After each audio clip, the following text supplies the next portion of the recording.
So, Matthew, if you don't mind, could you tell us a little bit about your entrepreneurial journey?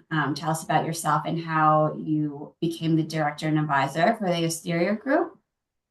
Yeah, basically, look, I've been doing this job for about 20 years now. I started sort of working for someone in an advice firm and quickly realized that there's plenty of opportunity out in the marketplace for people to receive advice and get advice.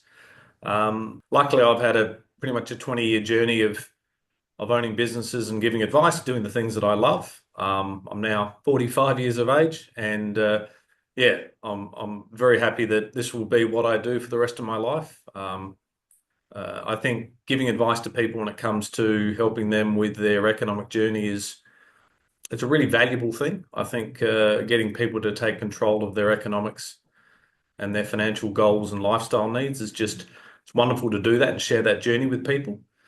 So yeah, it's something I just look forward to doing now and into the future.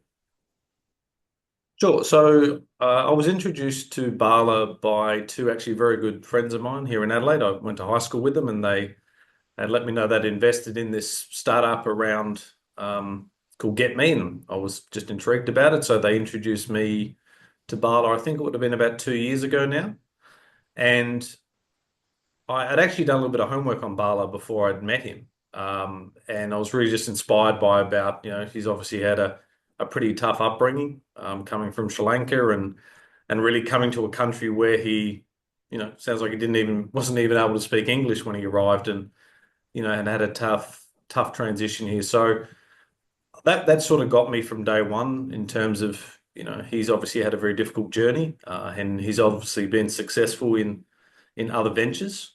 So for me, I always like to use the phrase, I back the person before the idea.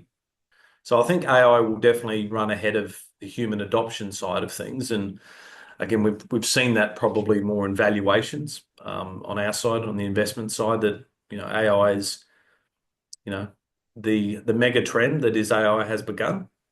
But I think there's going to be a sense of reality checks along the way about practically where does AI get adopted. And I think also humans beginning to understand, uh, and I don't think we've fully grasped this yet, just to what extent it will be part of nearly all aspects of our lives going forwards. AI forms part of underlying assets that we do own, largely indirectly. One thing we tend to see when we have these major changes, major sort of systemic shifts in what we're seeing in the investment landscape, is that you also need to be aware that even though there will be a lot of winners in the AI space, there'll be many more losers. So, we do approach that area with trepidation, with some caution, because ultimately, as I said, it's still early days. Because the landscape is changing so quickly, you need to be, relatively cautious in how you're investing in these areas. So, yeah, it's something that, you know, because it is so early, it is very hard to predict who the winners will be. Um, Obviously, there are incumbents in the market today, but we're also seeing a lot of changes going on. And just recently, we talk about DeepSeek out of China in terms of the disruptive nature of that. So again, it's just a good example of, yes, understanding what it is, but also understanding the threats to the industry, and they are going to come very quickly, and you need to learn to be able to adapt through those changes. Thanks. Thanks, Matthew. That was a great answer. It's so important, right, to have the passion and the skills behind it to make sure that you love your job every day.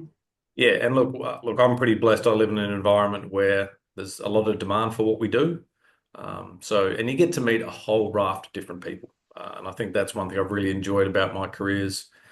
I've seen it all, heard it all, and it's really helped me, I think, get a lot of perspective about life. And yeah, I have a lot of gratitude for it.